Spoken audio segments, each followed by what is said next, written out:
Hello viewers, my name is Evelyn Omolade Achimuda, and today on Exposure Series we have with us as usual Engineer Demola Ajayi. Thank you for having me. Welcome, sir. Thank you so much. Okay, so sir, let's talk about inverters. So if I'm to get an inverter now, what should I consider? Is there any brand or are there any brands you would recommend for me to consider? You want to recommend brands? Okay, so when it comes to inverters, I think first thing is your audit. Okay. You know, when you are clear on the capacity that you want that can power your loads, once you are clear on that, there are 5 factors you should be considering before you get an inverter. Like they need to tick all the boxes for you. Now, first on that list for me is your installation environment. Okay. Yes, where do you want to install this inverter? First, we want to install it indoor. We want to install it outdoor.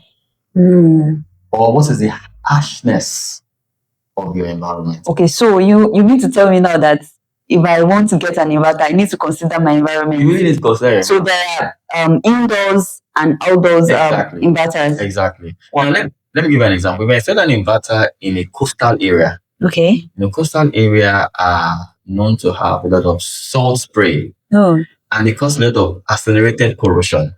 Okay. You know, when you stay in that kind of area, you'd understand that almost everything corrodes immediately. Yeah, sure. So you need inverters that have a very good or high IP rating. Yes. What's IP? So IP actually means ingress protection. Okay. And IEC has actually set different standards for electrical equipment. Even your phone has IP rating.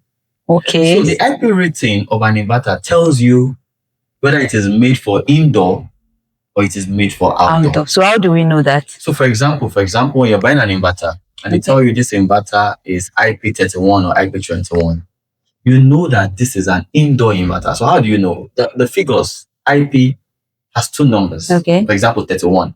The first one tells you your ingress protection against solid. Okay. Dust is also solid. The second one tells you your protection against liquid. So on the first one is on a scale of 0 to 6. So when you have 6 being the highest, so when you have, for example, a gadget tells you an IP6 to something, that 6 tells you that I've hit the highest protection against dust.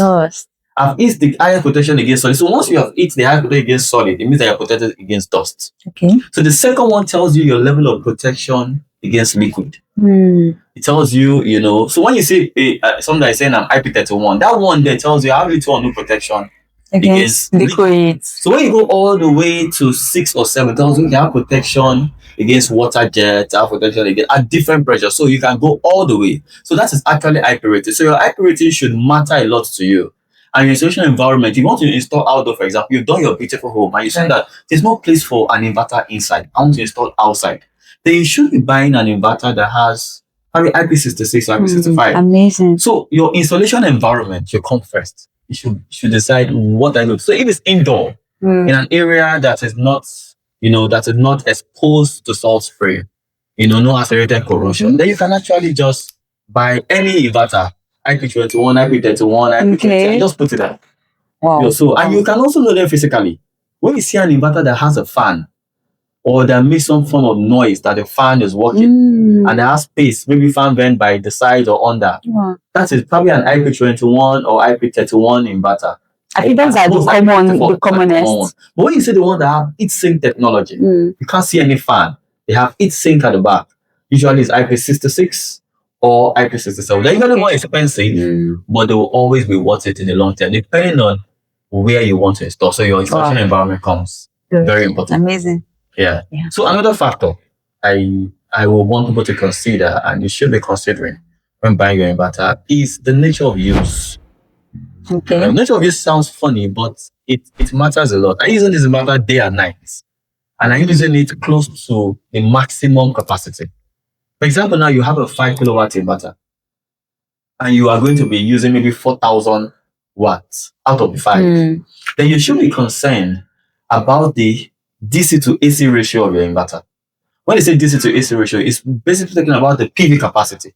If I have a 5 kilowatt inverter and I'm using 4,000 and I have maybe 5,000 MPPT capacity, maybe I've installed 4,000 or something, it means that most times I'm using virtually almost everything that I'm generating. and I don't have enough to generate to store in my batteries for use at night. But let's assume that I have a 5 kilowatt inverter that wants to work optimally day and night. Then I should be concerned that I should have at least a 2.0 PV of DC to AC capacity. So I should have maybe a 10 kilowatt or a 10,000 watt PV capacity for a 5,000 watt inverter. So the nature of use should also matter. You can't want to use an inverter of full capacity at night and you say it's 5 kilowatt, and your PV capacity is also 5 kilowatt. Wow. So that should also matter to you.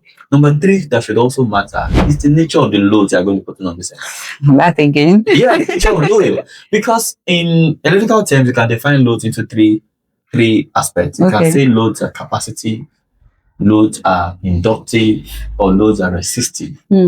Now, resistive loads won't trouble your inverter, capacitive load won't trouble your inverter, but you should be concerned about inductive loads. Inductive loads usually require more power to start than to run. Wow. Yes, so that is another thing you should consider. And I think one way people can know inductive loads is just ask yourself what's happening, when you put on this device. So I always help my clients understand inductive loads. Inductive loads are simply things that use electric motor. Now, when I tell you electric motors, you look like electric motor. Which one is electric motor again? But when you say anything that when you put on, that's electrical energy, it takes it and converts it to mechanical energy. Once you put on anything and it starts to move, that means it has some form of coil in it. It takes the energy and it starts to move. I'll give you an example. Your pumping machine. When you put on your pumping machine, water will move. Yeah. It's taking electrical energy in. It's converting it to mechanical energy. That's inductive.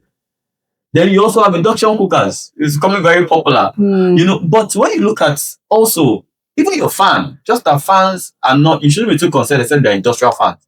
But your fan will take electrical energy and starts to move. So it has taken electrical energy, converted to mechanical energy. Also your washing machine, especially the industrial types.